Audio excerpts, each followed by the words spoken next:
going to move on now to Rachel from Heidelberg Materials. So I will hand straight over to you, Rachel. Just let me know when you want me to move on. Thank you, Hannah. Hi, everyone. Thank you for having me today. So I'm from Heidelberg Materials. Please forgive me, I'm just getting over the tail end of a cold, so if my voice goes. I'm Net Zero Advisor at Heidelberg Materials, so I work in our sustainability team across the UK. Obviously, I focus on carbon, being the Net Zero Advisor, but I'll try and do some justice to my colleagues' area of expertise today as well. I'm just going to go through the breadth that sustainability actually covers and how some of the United Nations Sustainable Development Goals have fed into our own 2030 commitments, and then give some examples of those targets and what those projects can look like in real life, covering everything in quite high level just to cover the breadth of topics.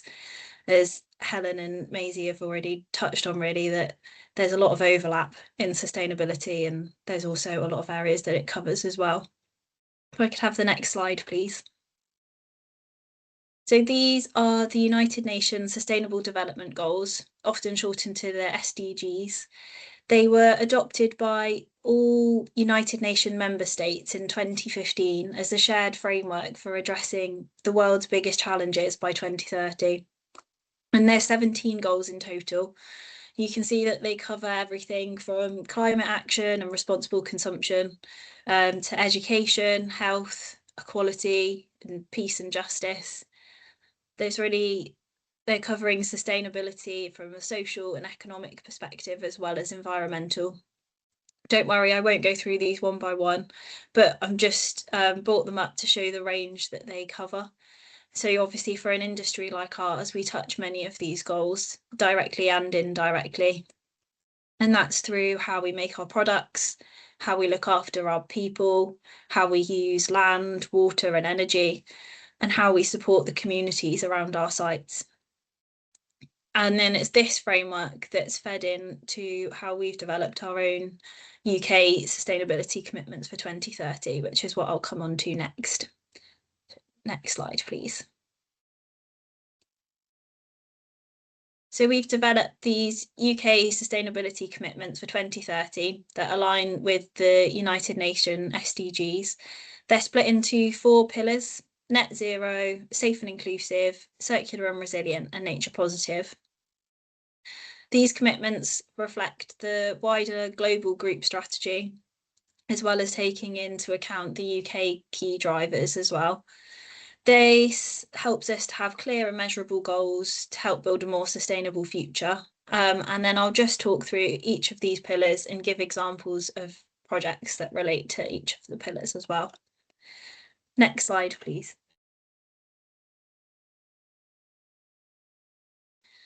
Firstly, we've got net zero.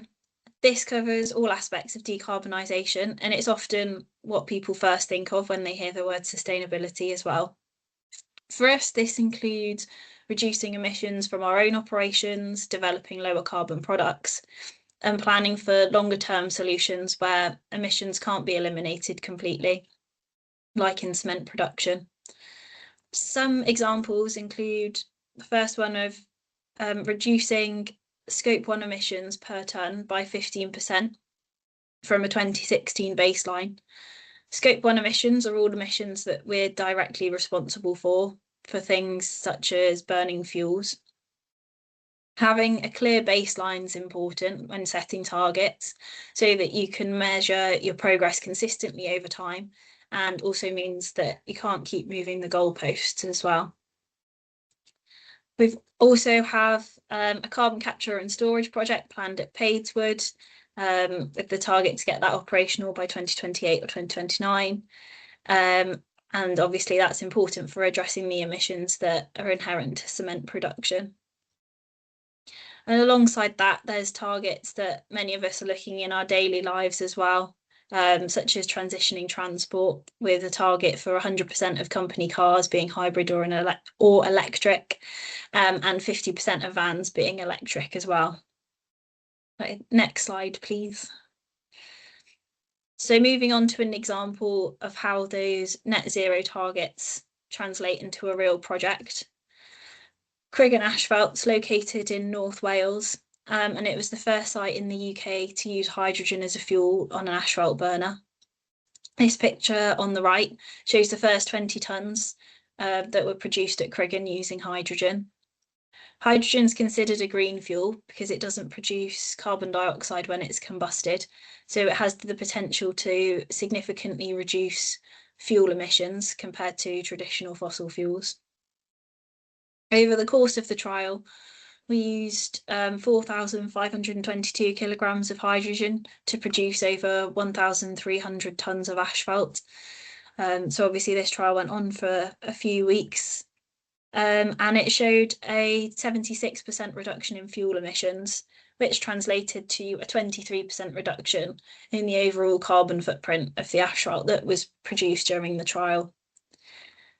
Projects like this are important because they allow us to test new technologies in real conditions, and it's great to see these projects get recognised. So the picture at the bottom shows Elliot, our Carbon Innovation Manager, picking up an award for the project at the Hydrogen UK Awards earlier this year. Next slide, please. The next pillar is safe and inclusive, which focuses on people. So this covers health, safety and well-being of employees, contractors and suppliers, as well as community engagement and inclusion. Obviously, in a heavy industry like ours, safety is fundamental, and there's a number of targets in this area. One of the examples is an annual health and wellbeing improvement plan, which is reviewed quarterly.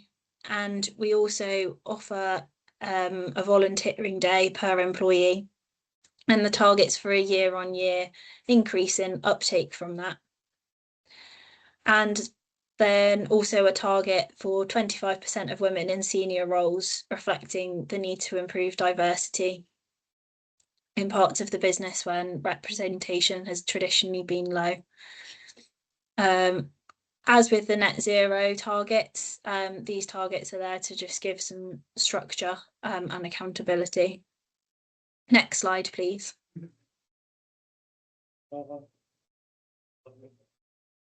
Chapter 1 is a great success story that sits under our safe and inclusive commitments. So we've partnered with Chapter 1 since 2022 to support children's literacy and reading confidence. The programme is one-to-one online reading sessions. So employees from Heidelberg Materials volunteer up to 30 minutes a week to read with children in primary schools around the UK. We now have over 60 volunteers involved, working with children throughout the school year. And the focus is on basic literacy skills, things like fluency, comprehension and phonics, but also helping children actually enjoy reading and feeling more confident as well. We're a gold partner of Chapter 1, and we also run an annual children's book competition linked to our industry, with people competing around the business to write a story based around our industry. The winning book is made available through Chapter 1's online library, which schools, families and children are able to access for free. And the picture on the right shows Jops, our social value and fair coordinator, at the Chapter 1 Awards event. Next slide, please. The next commitment is nature positive. This focuses on biodiversity and water, and particularly on how we manage land and natural resource use across our sites. Obviously, given the nature of our operations, and especially in quarrying, this is a really important area. So some of the example targets: each active quarry is required to designate at least 15% of its land for nature. So this could include habitats for wildlife, restoration areas, biodiversity projects. We also have a target to reduce freshwater consumption by 10% from a 2018 baseline. Again, the baseline matters, given that fixed reference point, so that we can properly track reductions over time. And then where we have operational sites within 1 kilometre of a protected area, a biodiversity management plan must be in place. Next slide, please. The Quarry Life Awards, an example for something under our Nature Positive commitment. They're a global biodiversity competition that's run every 3 years, I think, by Heidelberg. The contest aims to raise awareness of the biodiversity value of quarrying sites, and also gives the opportunity to share new best practices with the scientific community, with local authorities, and with other operating units as well. The programme runs across more than 15 countries, and it's got 2 main streams. So the first one's focused on research, and the second one focused on more community-led projects. So again, you can see, although there's 4 pillars, the projects rarely sit into just one, and there's often a lot of overlap in different areas of sustainability with benefits more than what you can initially first think of. The aim is to support the practical work to improve biodiversity, restoring habitat, and also the engagement locally to the sites. And there's a prize fund of over £250,000. The UK winners go on to compete at an international level. And in the UK, the Quarry Life Law Awards have been recognised externally. So they've won an award of their own. And the picture on the right shows the team collecting a gold UK Green Apple Award in 2025. And the picture at the bottom shows, I think, this year's winners, this year's finalists of the Quarry Life Awards. Next slide, please. The final commitment is circular and resilient. So this focuses on how we can use materials and resources, reduce waste, increase reuse, and designing processes that are more efficient over the longer term. A lot of this is about keeping materials in use for as long as possible, rather than relying on virgin resources or sending waste to landfill. Some of the example targets are achieving 50% of gross revenue from sustainable products. So that's those that are either low carbon or circular. We've got a target for 0 non-production waste to landfill, and there's a specific ambition to process 9 million tonnes of recycled aggregates each year. Next slide, please. This project is a good example for circular and resilient in practice. So it's a 10-mile resurfacing scheme on the A47 that was delivered with National Highways. The focus was on reuse rather than removing and replacing material.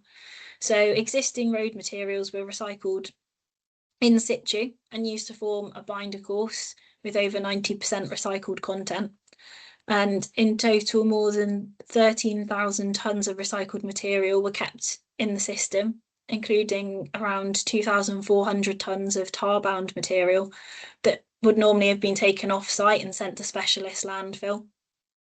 But a mobile recycling and cold mix process was also used that was able to be situated near to sites and reduced both transport movements and energy use.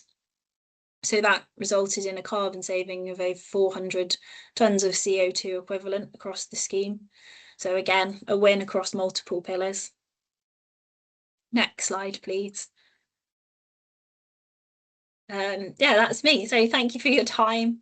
Hopefully we've shown how sustainability covers a wide range of topics, and that it needs to be handled in a structured way. Thank you for listening, and I'm happy to take any questions.